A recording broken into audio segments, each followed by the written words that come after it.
गोलजू महाराज की, गोलजू महाराज की, बाराही मैया की जय। बाबा गोरखनाथ, पूर्णागिरी मैया की, पूर्णागिरी मैया की। आज चंपावत में विभिन्न परियोजनाओं के लोकार्पण एवं शिलान्यास के अवसर यहाँ पर उपस्थित हमारे भारतीय जनता पार्टी के जिला अध्यक्ष भाई गोविंद सामंत जी, जिला पंचायत के अध्यक्ष आनंद सिंह अधिकारी जी, नगर पालिका परिषद चंपावत की अध्यक्ष श्रीमती प्रेमा पांडे जी, हमारे बहुत वरिष्ठ नेता आदरणीय श्याम नारायण पांडे जी, श्री निर्मल मेहरा जी प्रदेश मंत्री, मुकेश कलकुड़िया जी, पूरन मेहरा जी, हमारे पूर्व विधायक लोहाघाट आदरणीय पूरन सिंह फरत्याल जी, भारतीय जनता पार्टी के जिला मंत्री यहाँ के प्रभारी श्री गुंजन सुखीजा जी, सह प्रभारी हिमांशु बिष्ट जी, हमारे बहुत वरिष्ठ नेता जिन्होंने लंबे समय तक इस पार्टी को आगे बढ़ाने का काम किया है, आदरणीय जगदीश जोशी जी, प्रकाश तिवारी जी, रोहित बिष्ट जी, सुनील पुनेठा जी, सरकार में जिनको जिम्मेदारी मिली है ऐसे सुभाष बगोली जी, हेमा जोशी जी, मुकेश महाराणा जी, मनोज कालाकोटी जी, अंबादत्त फुलेरा जी, हमारे वरिष्ठ नेता दुर्गादत्त खरकवाल जी, दिलीप सिंह महर जी, अंचला बोरा जी, ब्लॉक प्रमुख नारायण दत्त गढ़कोटी जी, वरिष्ठ नेता हमारे आदरणीय सतीश पांडे जी, कृष्णानंद जोशी जी, कमलेश राय जी, नरेंद्र लडवाल जी, श्रीमती मणिप्रभा तिवारी जी, सभासद रेखा देवी जी, विनीता फरत्याल जी, दीपा जोशी जी, महिला मोर्चा की अध्यक्ष हरीश पांडे जी, वरिष्ठ भारतीय जनता पार्टी के नेता हमारे दिलीप सिंह मेहता जी, पूर्व मंडल अध्यक्ष खीमानंद भट्ट जी, वरिष्ठ नेता चंद्रकला तड़ागी जी, चंद्रकला सट्टक जी, लोकमणि पंत जी, विकास शाह जी, कैलाश अधिकारी जी, शंकर दत्त पांडे जी और हल्द्वानी से चलकर अभी यहीं के रहने वाले हमारे आंदोलनकारी हुकुम सिंह कुंवर, हुकुमदा, जिनको आंदोलनकारी परिषद का अभी अध्यक्ष की जिम्मेदारी आपको मिली है, सूरज जी और हमारे सभी, हमारे बहादुर फरत्याल जी से लेकर अब हमारे अधिकारी जी से लेकर बोरा जी से लेकर मैं राजू हमारे जो है वहाँ से बिष्ट से हमारे दूसरे बोरा जी, कैलाश पांडे जी और सभी यहाँ पर उपस्थित। इधर हमारे हमेशा जो है एक कार्यकर्ता की श्रेणी में नीचे हमारे मोहित पाठक जी, मेरे बहुत पुराने साथी और सभी यहाँ आए हुए। अब मैं किस किस का नाम लूँ, कमल में सबका नाम जानता ही हूँ, तो मुझे लगता है कि केसी जी से लेकर सैलू से लेकर सभी जिला पंचायत के हमारे सदस्य। और सबसे बड़ी बात, आज जो विभिन्न विभिन्न संगठनों के हमारे सभी प्रतिनिधिगण, 20 प्रमुख संगठन, प्रमुख ऐसे वर्ग जो आम जनता, सामान्य जनता के बीच में से काम करते हैं,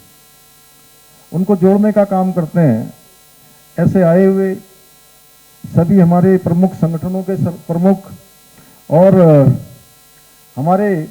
पूज्य संतगण, जिनकी उपस्थिति को मैं सादर दंडवत प्रणाम करता हूं, और हमारे सैनिक कभी पूर्व नहीं होते हैं, वो पूरे जीवन भर सैनिक रहते हैं। तो ऐसे सैनिक जो मेरे अभिभावक भी हैं, जिनके साथ हमारा बचपन शुरू हुआ, और मेरे बहुत सारे प्यारे मेरे युवा साथी, प्यारे बच्चे, हमारे छात्र छात्राएं, मैं आप सभी का, मीडिया के अभी हमारे सभी मित्र, सभी जनप्रतिनिधिगण, मैं आप सभी का इस अवसर पर इतनी बड़ी संख्या में अपना आशीर्वाद देने के लिए यहाँ पधारे हमारे सभी मेरे बड़े बुजुर्ग, माताएं, बहनें, सभी नौजवान साथियों का मैं हृदय से स्वागत करता हूं, आप सबका अभिनंदन करता हूं। आज इस अवसर पर अपना प्रेम और अपना आशीर्वाद देने के लिए इतनी बड़ी संख्या में पधारे चंपावत के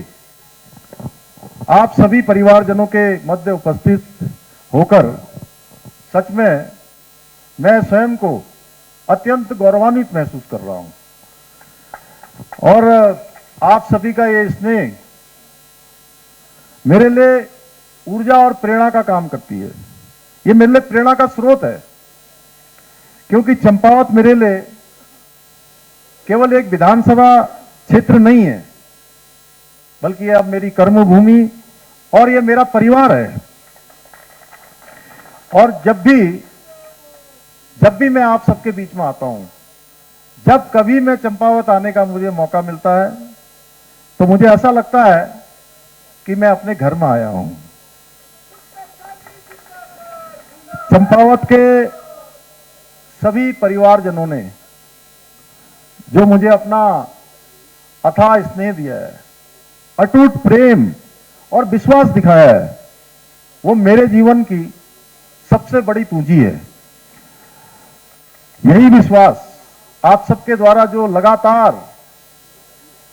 मुझे अपना समर्थन दिया जाता है, आशीर्वाद दिया जाता है, इसके कारण ही मुझे दिन रात बिना रुके बिना थके और पूरी निष्ठा और समर्पण के साथ देवभूमि उत्तराखंड की सेवा में जुटे रहने की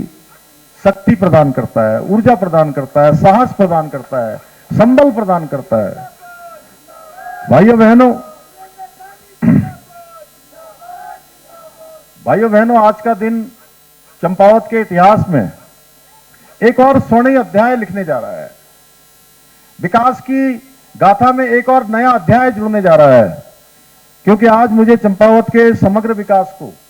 गति प्रदान करने वाली लगभग 124 करोड़ रुपए से अधिक लागत की 17 महत्वपूर्ण परियोजनाओं का लोकार्पण और शिलान्यास करने का अवसर प्राप्त हो रहा है। और ये सभी योजनाएं आने वाले समय में चंपावत के विकास में एक मील का पत्थर साबित होगी, क्योंकि इन सभी परियोजनाओं ने मुझे चंपावत के मेरे युवा साथियों के, चंपावत की मेरी माताओं बहनों के, हर एक बड़े बुजुर्ग के सपने दिखाई देते हैं इन योजनाओं में। माताओं बहनों की जहां मुझे सुविधाएं दिखाई देती हैं, किसानों की उम्मीद दिखाई देती है, और आने वाले समय में हमारी नई पीढ़ी का सुनहरा भविष्य इनमें दिखाई देता है। इसके अलावा मुझे इस बात का भी संतोष है कि यहां आने से पहले आज जिला चिकित्सालय चंपावत में लगभग 6 करोड़ से अधिक लागत की अत्याधुनिक मॉडर्न एमआरआई मशीन का भी शुभारंभ हो गया है।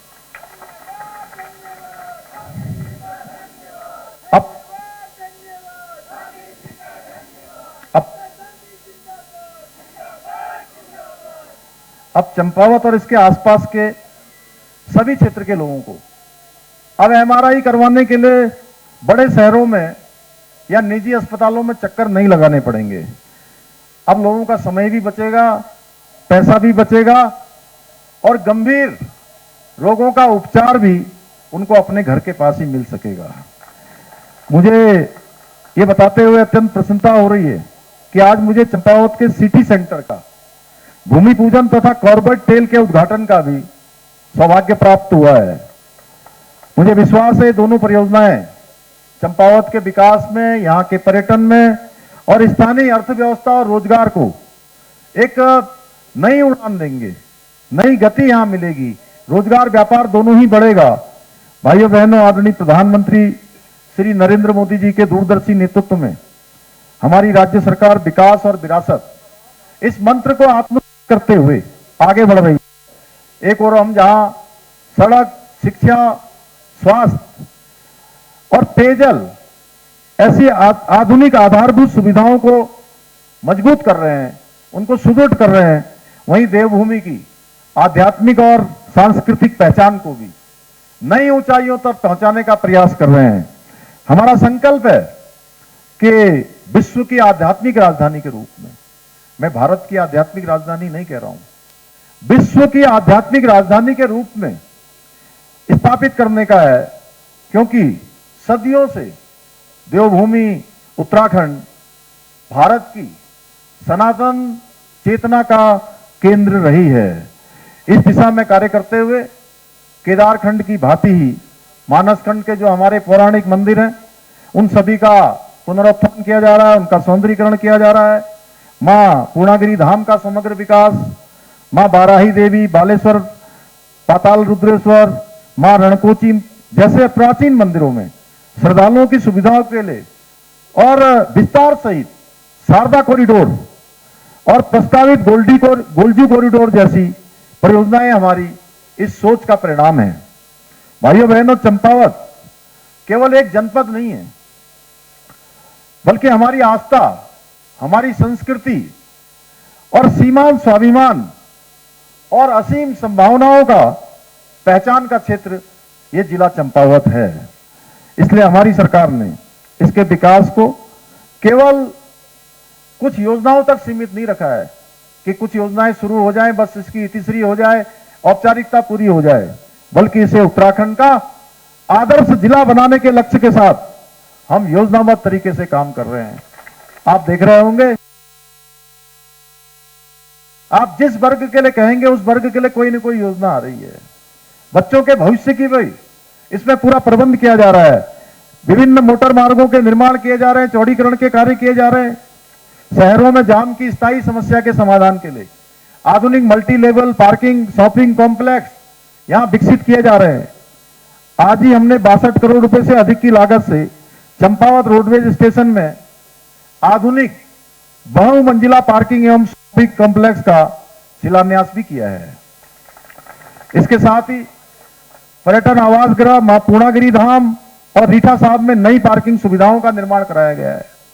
जिससे स्थानीय नागरिकों के साथ साथ लाखों श्रद्धालुओं को भी बड़ी राहत होगी।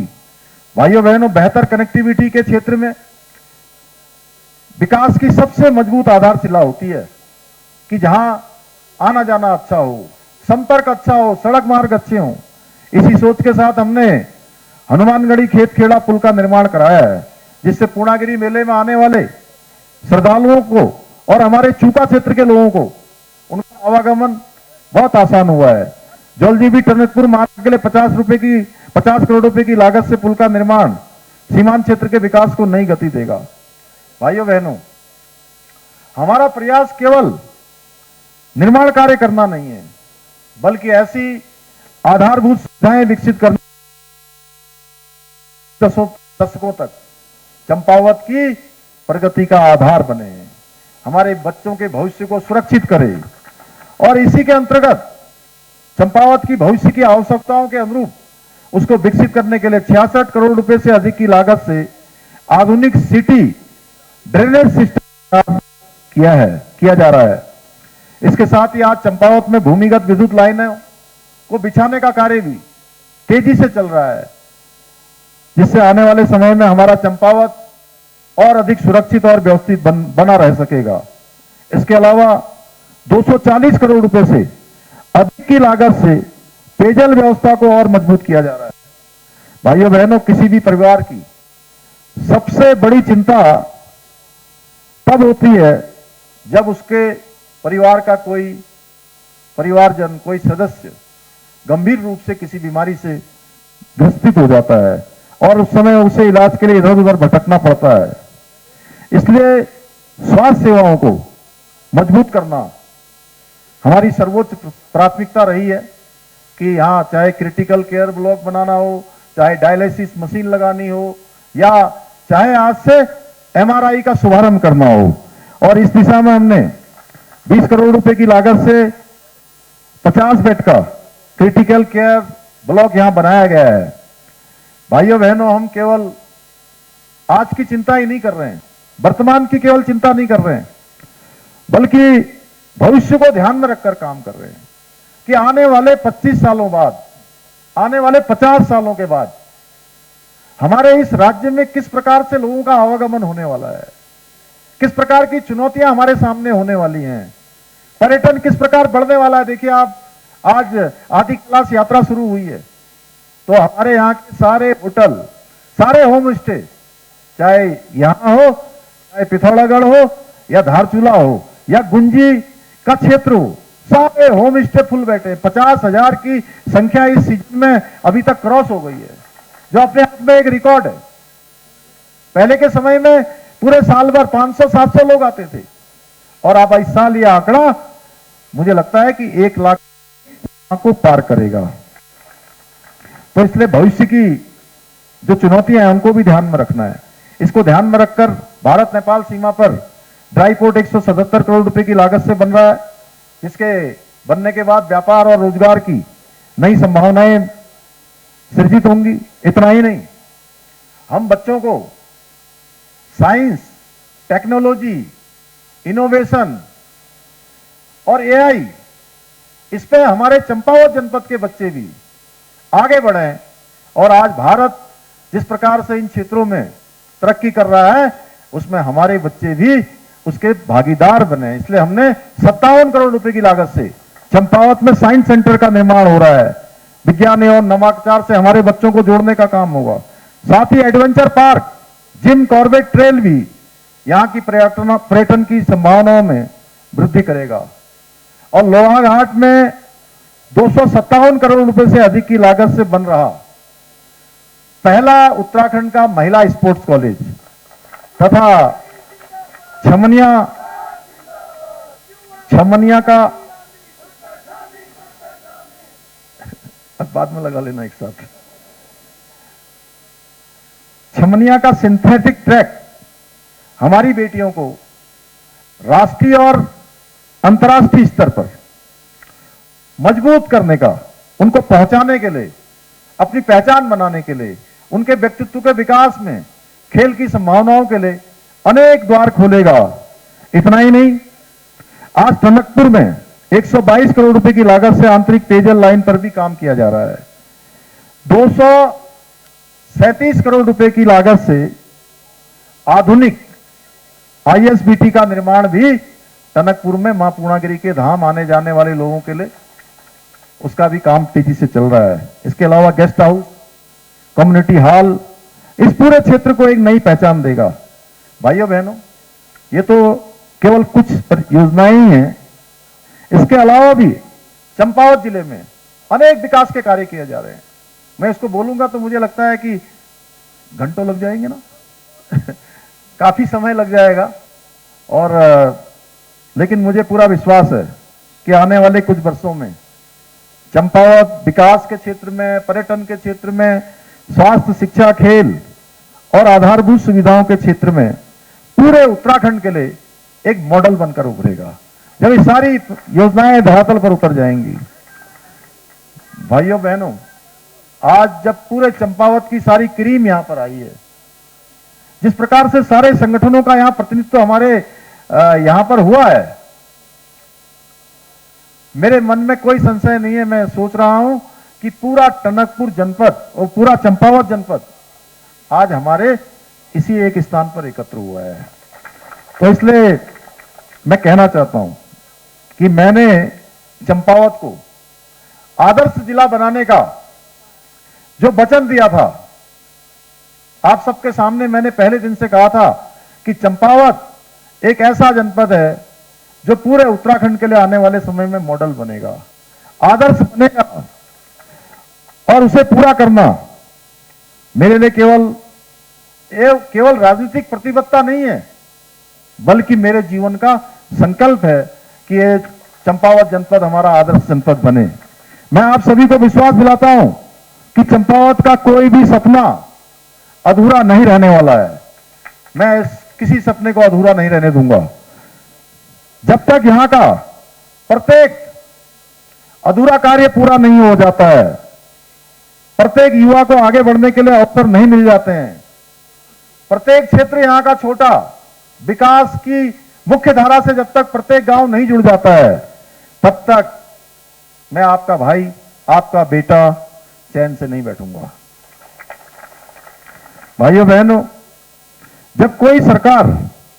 बड़े निर्णय लेने का साहस करती है, तब स्वाभाविक रूप से